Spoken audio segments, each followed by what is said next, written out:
네, 3월 15일 화요일 김영미 매니저와 함께하는 영민한 투자 한번 힘차게 시작해 보겠습니다. 매니저님 안녕하세요. 네, 반갑습니다.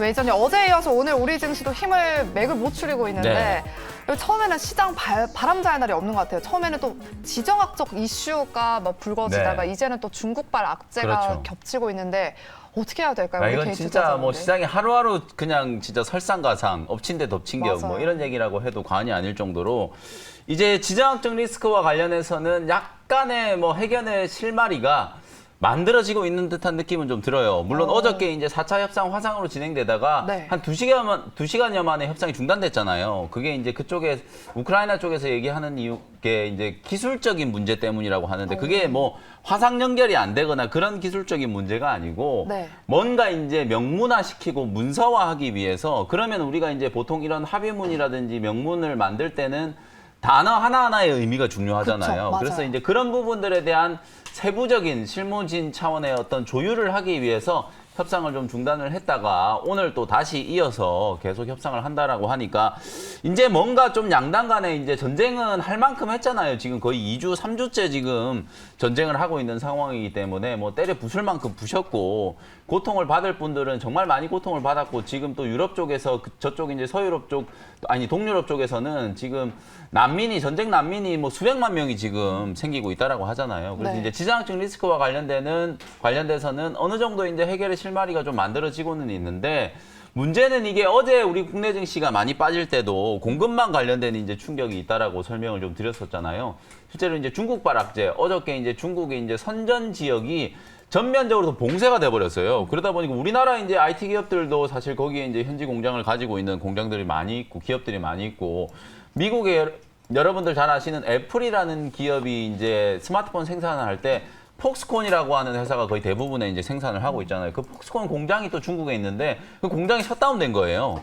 그러다 보니까 이제 공급 측면의 충격 플러스 계속해서 이 코로나19가 또 중국에서 확산이 된다라고 했을 경우 우리나라도 지금 보시는 것처럼 3,000명, 5,000명, 10,000명 하다가 지금 막 35만 명, 36만 명 막 이러고 있잖아요. 그렇게 이제 중국에서도 만약에 들불처럼 코로나19 이제 오미크론 변이가 또 확산이 된다라고 했을 경우에는 이게 이제 또 소비 위축, 경기 둔화로 이어질 수 있잖아요. 그런 악재 때문에 어저께도 중화권 시장이 급락을 했었고 오늘도 정말 뭐 10시 반에 홍콩 항생지수하고 상해증시 개장할 때 방송 용어는 아니지만 진짜 좀 후덜덜했거든요. 항생지수 좀 5% 급락 출발했고 중국 상해증시도 2%가 넘게 이제 급락 출발을 했거든요. 지금은 이제 낙폭을 조금 줄이면서 다행히 뭐 우리 국내 증시도 하락폭이 좀 줄어들고 코스닥은 지금 가격 반등이 좀 들어와가지고 플러스 전환이 좀 되어 있는 상태인데 어쨌든 이제 지정학적 리스크 플러스 이제 중국발 셧다운 우려 이런 것들도 우리가 조금 신경을 좀 써야 되겠다. 다만 에너지 가격 이제 이것 때문에 국제 유가는 소비가 또 조금 줄어든다. 그리고 이제 날씨가 되게 따뜻해지고 있잖아요. 계절적인 어떤 수요가 감소, 겨울이 이제 끝나고 봄이 오고 있기 때문에 유럽 쪽도 마찬가지거든요. 미국도 마찬가지고 남방에 대한 이제 수요가 좀 줄어들고 있기 때문에 국제 유가는 오늘 한 6% 정도 급락해가지고 배럴당 뭐 102달러, 103달러 요 정도 수준을 왔다 갔다 하고 있고요. 그 다음에 이제 원자재 가격들, 금, 은 이런 이제 금속에 대한 것도 그렇고 원자재 곡물 가격도 어느 정도 이제 안정을 조금 찾아가고 있는 게 아닌가 뭐 그런 생각이 좀 들기 때문에 전반적인 시장의 변화 이제 중국발 리스크가 어느 정도 부각이 되고 있기는 하지만 시장은 제가 말씀드렸던 것처럼 이제 내일 모레 FOMC 회의 결과가 딱 나오면 분명히 이제 변곡점을 조금 만들 수 있을 만큼 하방 경직성을 만들어내고 있다. 이렇게 말씀 좀 드려보겠습니다. 네, 아직은 그래도 여러 악재들이 남아있는 상황이기 때문에 좀 적극적인 대응은 조금 자제하시는 게 좋을 것 같습니다. 그럼 지금부터는 영미 DJ가 편입했던 종목들 리뷰해보는 시간 가져보도록 할게요. 먼저 클래시스부터 한번 살펴보겠습니다. 리오프닝 수혜주로 편입을 해주셨는데 벌써 15% 수익이 났어요. 네, 요게 오늘 이제 21,000원 목표가를 시원하게 이제 돌파를 하면서 클래시스 여러분들 잘 아시는 이제 슈링크라고 하는 피부 미용 의료 기기를 만드는 회사거든요. 지난 이제 2월 말에 여러분들께 소개를 해드렸다가 중간에 이제 눌림목이 쭉 좀 진행이 좀 되다가 3월 들어서면서부터 18,000원 자리에서 강하게 한 일주일 정도 상승 추세를 만들다가 오늘 이제 드디어 21,000원을 강하게 뚫으면서 한 15% 정도 지금 수익을 기록을 하고 있어요. 실제로 오늘 뭐 장 초반에 엔터 기업들, 뭐 엔터주들도 당연히 이제 리오프닝 수혜주들로 볼 수 있겠죠. 그다음에 이제 유가가 떨어지면서 항공주들이 반등이 좀 들어왔고 여행주들이 좀 올랐어요. 이렇게 이제 계속해서 시장이 좀 순환매하는 과정에서 어쨌든 우리나라는 지금 확진자가 뭐 30만 명이 넘게 나오고 있는 상황이지만 전 세계적으로는 확진자가 이제 정점을 치고 미국이나 유럽이나 계속 좀 줄어들고 있는 그런 상황이거든요. 리오프닝에 대한 기대감이 이제 점점점 살아날 수 있기 때문에 저는 오히려 여행이나 뭐 항공주들보다는 이렇게 이제 피부 미용이라든지 그다음에 이제 소비와 관련된 종목이라든지 엔터 기업들을 리오프닝과 관련해서는 조금 더 선호한다. 이렇게 말씀을 좀 드리고 싶고 일단은 목표가를 터치를 했기 때문에 익절 가격을 한 26,600원 정도 익절 라인을 설정해 놓으시고 이 자리가 안 깨진다면 추가적으로 한 23,000원 정도까지도 상승 여력이 좀 남아있기 때문에 익절 대응 좀 유념을 하시면서 23,000원까지 추가적인 이제 상승 흐름을 한번 기대를 해보도록 하겠습니다. 네, 클래시스는 26,600원 익절가 잘 기억해 두시고요. 한 23,000원까지는 들고 가도 괜찮지 않을까 리뷰 도와주셨습니다. 네. 다음 종목은요. 셀바스 AI 한번 살펴보겠습니다. 네. 이 종목 3월 3일에 편입해 주셨는데 최근에 정책주로 또 부각받으면서 그렇죠. 핫해요. 이게 요즘에는 이제 개별 모멘텀을 가지고 급등하는 종목들은 거의 대부분 다 이제 정책적인 수혜를 연결을 좀 시켜보면 될 것 같아요. 사실 네. 뭐 너무 좀 갖다 붙이는 것 같긴 한데요. 셀바스 AI, 이 AI가 붙어 있잖아요. 네. 지금 윤석열 당선자도 마찬가지고 안철수 이제 뭐 인수위원장도 마찬가지고 전부 이제 인공지능이라든지 디지털 생태계에 대한 부분들을 워낙 강조를 많이 했기 때문에 제가 이 종목을 여러분들께 소개를 해드릴 때도 인공지능과 관련된 특히 음성인식 기술을 이제 가지고 있는 기업이기 때문에 이게 이제 AI 컨택센터 소위 말해서 우리가 이제 콜센터로 전화를 하거나 고객센터 전화를 했을 때 직접 이제 사람이 응대하는 게 아니라 이제 인공지능 음성인식 시스템이 계속해서 응대를 좀 해주는 그런 시스템이 만들어지고 있다라는 거. 그 다음에 관공서도 경찰서라든지 법원 이런 것들이 전부 이제 코로나19 이후로는 언택트잖아요. 네. 인공지능 이제 조서 작성 솔루션. 그 다음에 인공지능 의료 음성. 의료기관에서도 이런 인공지능 음성 기술이 필요하기 때문에 광범위하게 이제 이게 쓰일 수 있는 거예요. 결국 확장을 해보면 이 디지털 헬스케어와 관련된 또 수혜주로도 부각이 좀 될 수 있는 상황이기 때문에 오늘 사실은 제가 이게 한 아침에 한 2, 3% 정도 움직이길래 아, 이거 정책 수혜주로 좀 주목을 해야 된다. 오전까지만 하더라도 별로 움직이지 않았기 때문에 여러분들이 지금 관심을 다시 한번 가져보시라는 차원에서 리뷰를 해드리려고 했었는데 점심시간에 지금 이 종목이 10시가 넘어가면서부터 주가가 엄청나게 급등을 해가지고 목표가를 제가 10,000원 정도 말씀드렸는데 거의 근처까지 갔다 왔거든요. 9,940원까지 이제 찍고 왔는데 오늘 고점 대비하면은 뭐 거의 15% 이상 지금 수익이 나 있는 자리예요. 윗꼬리는 조금 달렸는데 말씀드렸던 것처럼 정책적인 수혜주 플러스 또 이 종목은 메타버스라든지 또 이런 것과 관련된 수혜주로도 부각이 좀 될 수 있기 때문에 네. 10,000원, 11,000원 정도까지는 뭐 추가적인 시세가 저는 충분히 가능하다. 보유하고 계신 분들은 좀 수익 극대화 관점으로 조금 더 홀딩을 해보셔도 괜찮을 것 같다. 이렇게 진단을 해드리겠습니다. 네, 수익 극대화 전략으로 조금 더 가보시는 게 좋을 것 같습니다. 그럼 이제 우리 시청자분 종목 상담 빠르게 도와드릴게요. 네. 두산중공업이고요. 19,800원에 10%입니다. 네, 시장은 계속 지금 순환매를 하고 있잖아요. 네. 그러니까 올라가는 종목이 매일같이 계속 올라가는 건 아니에요. 오늘 코스피 시장이 코스닥보다 상대적으로 조금 부진한 이유는 중국발 또 경기 둔화 우려, 소비 위축 우려 때문이거든요. 그러다 보니까 오늘 코스피 시장의 약세 종목들을 보면 대표적으로 HMM이라든지 페노션과 같은 이런 해운주들, 그 다음에 어제 아주 강했었던 철강주들이 오늘은 또 급락을 하고 있고, 네. 그리고 조선주들 빠지죠. 이게 이제 시장의 트렌드를 그대로 반영하는 거라고 보시면 되거든요. 비슷하게 최근에 이제 원전 관련된 종목들, 특히 이제 윤석열 당선인이 대선에서 이제 승리를 하고 난 이후에 우리나라 이제 원전 이제 재개발에 대한 얘기들이 워낙 많이 나오고 있잖아요. 그러다 보니까 뭐 작은 종목 중에서는 일진파워, 보성파워텍 이런 종목들이 급등했고, 그 다음에 이제 두산중공업이라든지 한전기술이라든지 이런 종목들이 주목을 좀 받았었거든요. 오늘 한 4, 5% 정도 조정은 좀 들어오고 있지만 상승 추세는 그대로 저는 유지가 좀 되고 있다라고 보여지고요.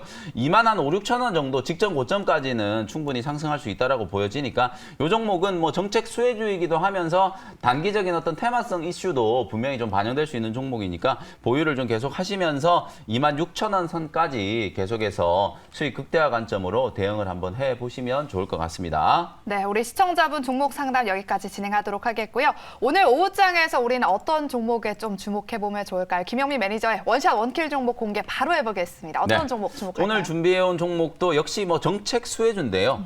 9,270원에 비트컴퓨터라는 종목을 편입을 한번 해보도록 하겠습니다. 조금 전에 우리 생쇼의 노광 매니저께서 인성정보 소개해 주셨잖아요. 맞아요. 거의 비슷한 맥락이라고 보시면 돼요. 보는 눈이 이제 거의 비슷비슷한 거예요. 지금 시장에 이제 숨겨져 있는 정책 수혜주들을 이제 열심히 좀 찾으려고 하는 그런 이제 과정이라고 생각하시면 되는데, 왜 제가 이제 이 비트컴퓨터가 정책 수혜주가 될 수밖에 없는지 설명을 한번 드려보도록 하겠습니다.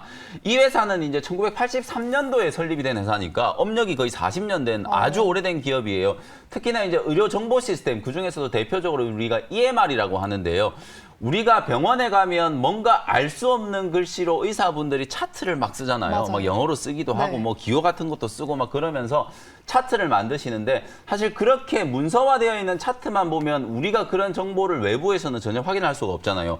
물론 환자에 대한 어떤 의료 정보는 정말 중요한 개인 정보예요. 내가 몸에 어떤 이상이 있고 어떤 특징이 있는지 이게 외부로 유출됐을 경우에는 정말 심각한 문제가 생길 수 있잖아요. 네. 그래서 그런 걸 이제 안전하게 보관을 하면서, 사실 이제 내가 어떤 의료기관을 방문을 하더라도 과거의 의료 기록이라든지 이런 것들을 같이 이제 네트워크화 시켜서 확인할 수 있는 그런 시스템이 바로 이제 EMR이라고 생각하시면 되는데, 의료 정보를 이제 보관하는 데이터베이스라고 생각을 하시면 될 것 같아요. 그 EMR 시장에서 우리나라에서 점유율 1위를 이제 차지하고 있는 기업이 비트컴퓨터라고 생각하시면 되고요. 특히나 2차 병원, 이제 중형급의 병원, 대형 병원 말고 중형급의 병원이라든지 그다음에 요양병원 이런 쪽에서는 이 비트컴퓨터가 그 공급을 하고 있는 EMR을 거의 대부분 쓰고 있다. 이렇게 이제 생각을 하시면 될 것 같아요. 디지털 헬스케어, 제가 조금 전에 셀바스 AI 말씀드릴 때도 잠깐 설명을 드렸다시피 원격 의료라든지 만성 질환에 대한 어떤 관리 이런 것들을 하려면 우리가 동일한 이제 병의원을 계속 이용할 수도 있지만, 예를 들어서 트랜스퍼, 환자가 이제 이쪽 병원에서 이제 진료를 받다가 조금 더 큰 병원으로 가야 된다. 그랬을 경우에 우리가 환자를 소위 말해서 이제 트랜스퍼 한다라고 하잖아요. 그랬을 경우에 의사가 그냥 수기로 작성해 놓은 그 차트를 그대로 넘기는 것보다는 데이터베이스화 시켜 놓은 이제 정확한 이제 정보를 그대로 넘겨주는 게 좋잖아요. 그래서 이제 그런 부분들과 관련되어 있는 기업이기 때문에 어찌 보면은 의료 빅데이터, 그 다음에 디지털 헬스케어 이런 쪽으로 이제 같이 상관관계를 이제 갖고 있는 기업이라고 생각하시면 될 것 같고요.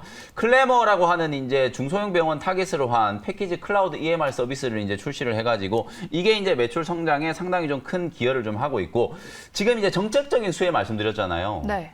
그 윤석열 당선인도 후보 시절부터 계속해서 이제 원격 진료, 우리나라는 특히나 이 코로나19와 관련돼서 지금 확진자가 워낙 좀 많이 나오고 있는 상황이라서 지금 동네 병의원에 가가지고 그냥 이제 그 신속 항원 진단 해가지고 의사분이 진단해주면 PCR 검사를 안 해도 그냥 확진 판정을 그대로 받잖아요. 네. 이게 어떻게 보면 사실은 내가 그냥 집에서 자가 진단을 하는 것과 의사분들이 뭐 진단을 해주는 것, 분명히 뭐 정밀도에 있어서는 차이가 있을 수는 있겠지만 큰 차이는 저는 없다라고 생각을 하거든요. 그리고 추후에는 이게 이제 그런 병원을 직접 찾아가야 되는 불편함을 없애고 내가 집에서 뭐 자가진단 한다든가 아니면 일반적인 이제 질환에 대해서도 내가 기본적인 증상을 원격으로 이제 의사분께 설명을 해드리면 의사분이 이제 그 설명을 듣고 진단을 해주는 그런 이제 시스템이 분명히 갖추어져야 된다라고 저는 보거든요. 분명히 이제 의사분들께서는 시장이 이제 뭐 다른 이제 또 이 시스템이 갖춰지게 되면 내가 이제 갖고 있는 시장을 좀 뺏길 수 있다라는 그런 우려 때문에 의사분들이 많이 반대를 하지만 맞아요. 이게 시대적인 흐름이라는 것 자체가 뭐 거스를 수 없는 대세가 됐다. 그렇게 보고요.